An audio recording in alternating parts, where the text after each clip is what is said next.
medyo ano yung emotion ko hindi ko maano may ano din siyempre hindi ko hindi ko din akalain na mabibigyan ako ulit ng pagkakataon na ano na makabalik sa ka-business official sa ka-business family. Talagang si kuya at si ate iba talaga yung ano yung kabaitan, sobrang kabaitan, yung puso nila, yung pagmamahal nila sa amin ah hindi nawala. So, yun na mga ka-business, baka pwede po ipaglambing sa inyo. Pasahurin naman natin ito, MC Amaro TV. Alang-alang po doon sa mga bata kay MM at saka kay Amaro kasi hati daw po sila ni Istong pagdating sa revenue netong YouTube channel na to, no? Ito po mga ka-business, makikisuyo na lang. Kasi nga ako, no, ipakita ng ayos, no? Para ma-recognize ng ating mga mahal na viewers. Bye po tayo mga ka-business. Merlin tayo po. Ano yung nasa kuko mo, burnok? Chicken? Chicken. Ayan po, MC Amaro, okay na no? Okay. Tayo ka.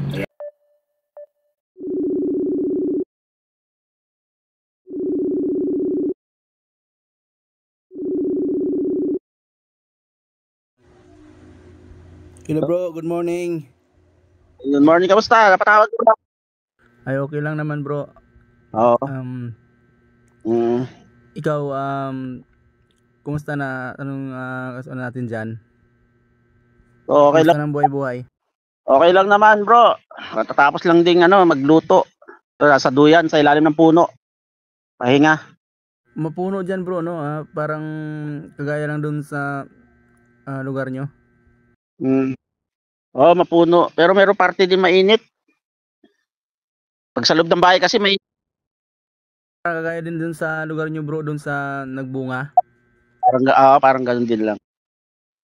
Pero atin ba, kamusta? Bro, napanood ko kasi yung vlog ni na Sir Ka Business. Natuwa ako at napag-usap na kayo sa personal. Ano naman na ang napag-usapan niyo bro? Yun, napag-usapan namin no, yun nga about sa pagbabalik ko doon sa ka-business family.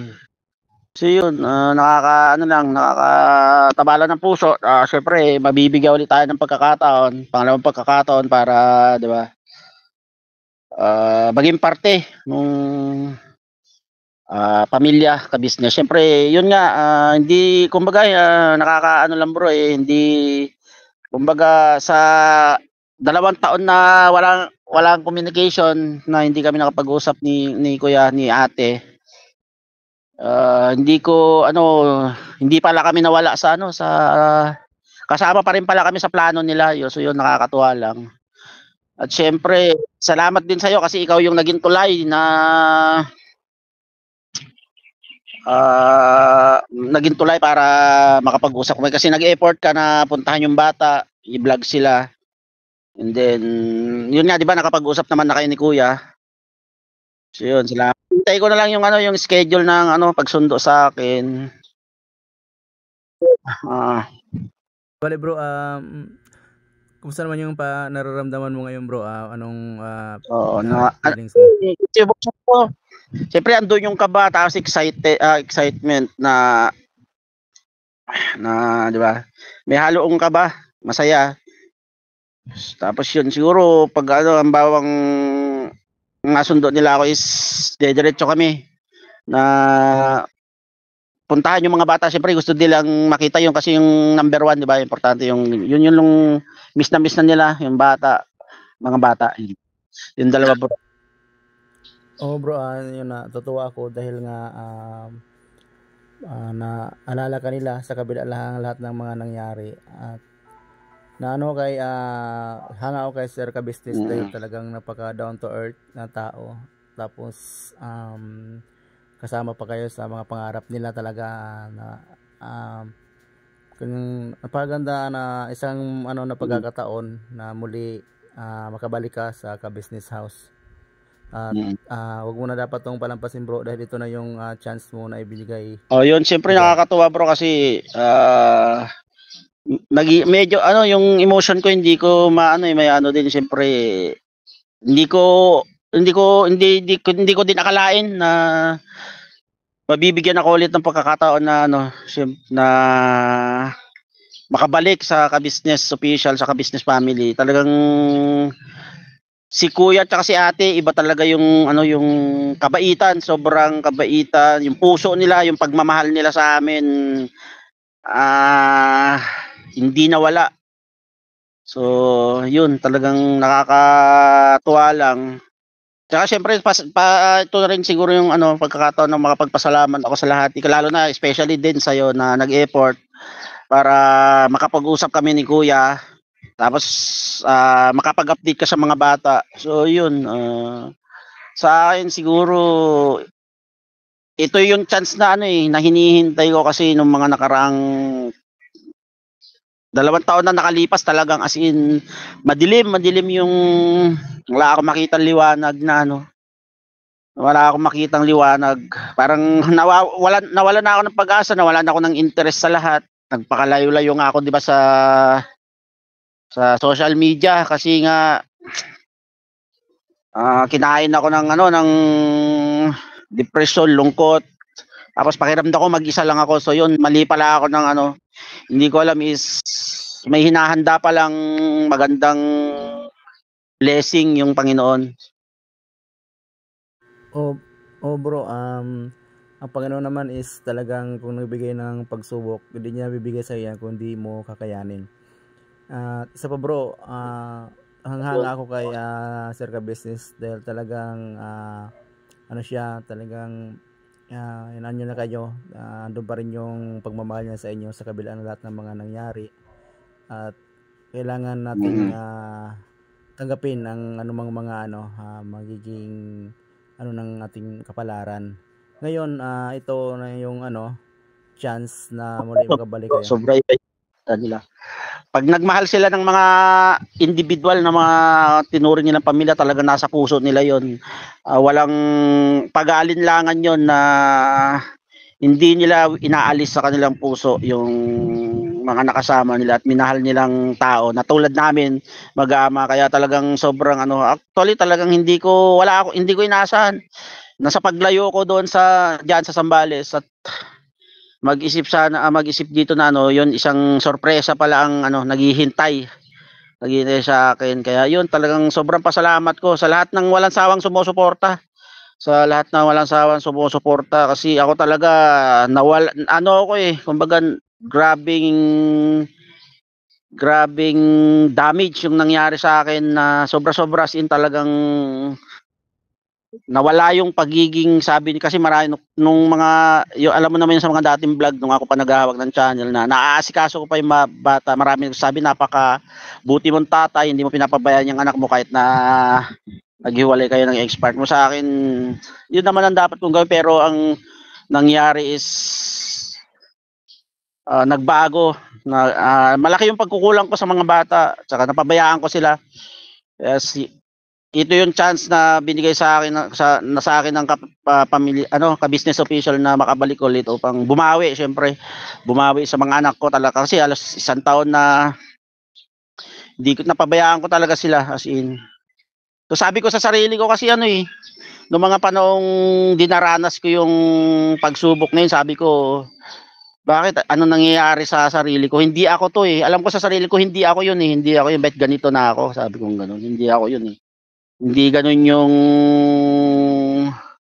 kumbaga hindi gano'n yung yung pagkatao ko na hindi naman ako dati gano'n, kumbaga sabi ko gano'n, bakit nangyayari sa akin. So parang sana mabigyan ako ng senyales o sign kung paano makapagsimula, kasi hirap na hirap ako bro talaga, sa totoo lang, talagang as in wala akong gana, madilim lahat, blanco lahat. Kung ano naisip ko takasan na lang yung mga responsibilidad ng mga problema sa buhay dahil hindi ko alam kung saan ako huhugot ng lakas. Marami nagsabi nandiyan yung mga anak mo, silang paghugutan mo, inaano ko yun, ginagawa ko yun kasi, pero talagang medyo yung pinasan kong problema is medyo mabigat. Pero sabi ko nga, hindi pa rin talaga ako pinapabayaan ni Lord kasi andyan pa rin siya. So may plano pala siyang iba. Kaya yun, ngayon nagpapasalamat talaga ako. Sobra-sobra. Bro, pag ang Panginoon ang mag-ano sa atin ng ano, di natin sukat akalain anong blessings na may bibigay sa atin ng Panginoon, basta ang tiwala natin sa Kanya is andun pa rin sa kabila ng lahat ng mga hamon, mga pagsubok sa buhay na ating kinakaharap, ay hindi niya tayo pababayaan. Binibigyan niya lang yun upang matuto tayo sa ating mga pagkakamali at magkaroon tayo ng dedication, bumangon muli para sa ating mga mahal sa buhay. Natutuwa ako sa inyo dahil sa kabila ng lahat ay patuloy kang lumalaban sa kabila ng mga pinagdaanan mo sa buhay. Saludo ako sa iyo, bro, at na paglampasan mo. Isa ako sa saksi ako sa mga pinagdaraanan mo. O yun nga bro, tulad ng totoo ka talagang, as in talagang may mga araw, oras na talagang sobrang pinanghihina na ako ng loob na parang gusto ko nang iniisip ko mas magandang mawala na lang. Pero si Lord talaga pag gumawa ng hakbang talagang ang tawag dito, napakahiwaga ng ano, kasi as in talagang walang-wala. Pero yung paniniwala ko sa kanya is nandun pa rin kasi yung may mga time na talagang hindi ko na kaya is siya yung kinakapitan ko, siya yung nilalapitan ko na taimtim akong humihiling sa kanya at humingi ng patawad na sana liwanagan niya yung isip ko sa mga negatibong pumapasok at gusto kong gawin. So yun, awa ng Diyos, talagang hindi niya ako pinabayaan. At ngayon nga meron na ulit liwanag na sumisilip na mabibigyan ng pagkakataon na na makasama ulit o tinanggap ulit ako ng ka-business. So yun, siguro ito na din yung chance na magpasalamat ako sa lahat ng mga walang sawang sumuporta. Una-una syempre sa ka-business official, sa business family na hindi ko alam na kasama pa rin pala ako sa plano. Kami, hindi lang ako, especially yung mga bata sa plano nila, hindi pala kami nawala sa puso't isip nila nandoon. Nakikita ko, napapanood ko yung mga vlog na yung pagiging emotional ni ate at ni kuya, talagang ramdam na ramdam ko bro yung pagmamahal nandoon. Ako lang kumbaga ako yung sa pamilya, kasi hindi naman natin maalis na meron yung itim na tupa na sinasabi nila black sheep. So sa akin kasi hindi naman ako ganun katigas kumbaga ako meron lang akong siguro yung aminin ko may galit akong naiipon dito sa dibdib ko na hindi ko mailabas, pero andon pa rin na alam ko, nararamdaman ko yung sinseridad ng isang tao na sino ba naman ako para maging di ba, na hindi ko naman inaano na mataas yung pride ko, pero kung mararamdaman mo naman kung talagang sincere yung isang tao, kaya lalo na kay kuya na matagal kami nagsama simulat sa pool, kasi ako yung kasama niyan bro, hindi pa siya nag-vlog, sa sewing machine magkasama kami, na tulad ngayon sana pag-usapan namin sa vlog na ako yung unang tao na pinagsasabihan niya ng mga gusto niya, mga plano, at ako yung unang taong nag-cheer up sa kanya. Ako yung unang taong naniwala sa kanya, isa ako. Siyempre nandiyan si Ate Gold, hindi din siya, kumbaga hindi siya din pinabayaan ko. Kumbaga yung may hilahalin tulad ko, kasi yung napagdaanan ni kuya, parang ganoon din yung napagdaanan ko, pero hindi siya nag-give up. Kumbaga kung gusto niya, alam niyang kaya niyang abutin, hindi niya titigilan na trabahuin yon. So yun, ganun. Kaya sobrang pasalamat ko talaga sa pamilya Kabisnes. Hindi ko ngayon mixed emotion ako. Nandoon yung excitement, nandoon yung kaba kung paanong approach ulit ang gagawin ko, lalo na makakasama sila, 'di ba? So yun, mixed emotion. Siguro sa akin, ako yun na lang yung best ko ulit kasi bago pa man namang nangyari yung mga issue na yun na yung inano ko sa utak ko kasi 'di ba sila yung taong sumagip at nagbigay pag-asa sa akin nung ginawa kami. Kaya ang gagawin ko is ibigay ko na lang yung best ko. Yung best ko para tulungan din umangat yung pangarap at adhikain ni kuya.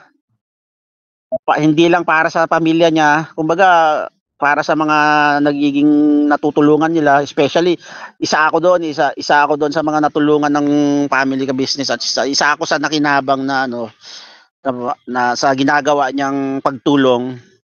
So ngayon, itulit yung chance na bibigay ko yung best ko na kasi yun naisip ko din bro sa mundo nating 'to napakaikli ng buhay kung tutuusin. Hindi mo alam ang mangyayari. Bukas masaya ka, susunod malungkot ka.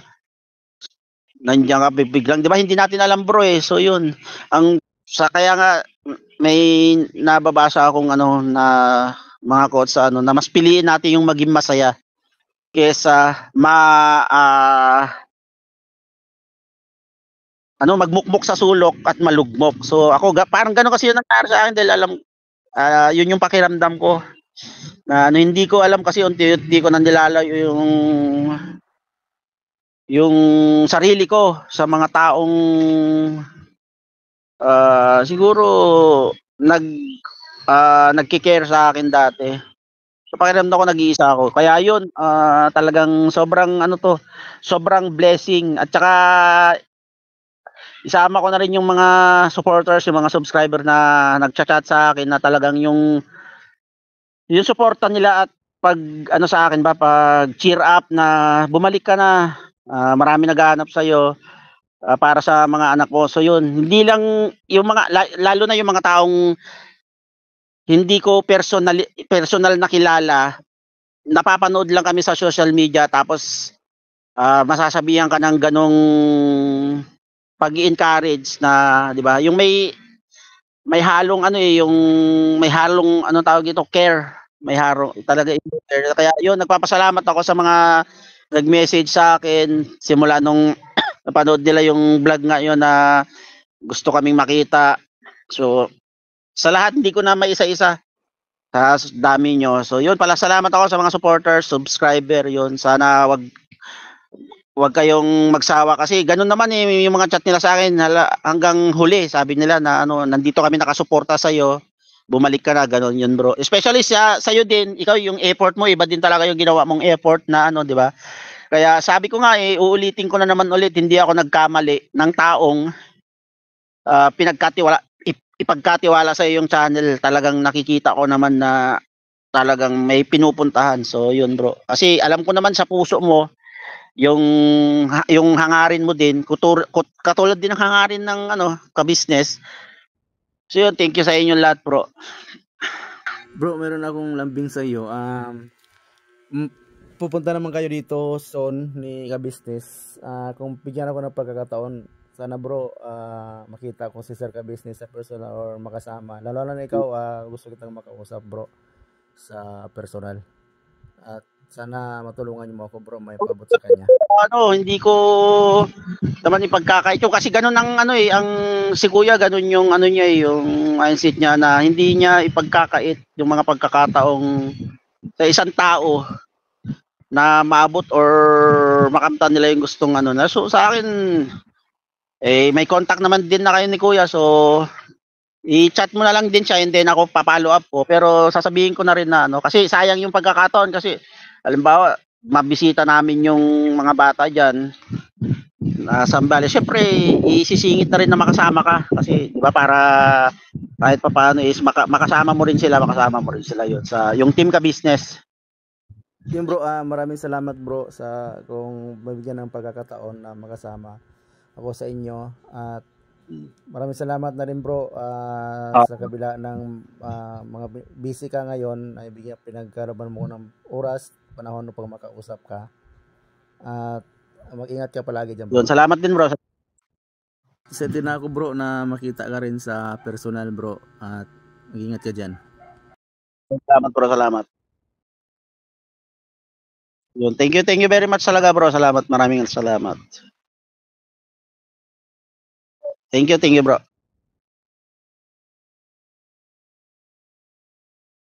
No problem, walang problema. Basta ikaw. Thank you.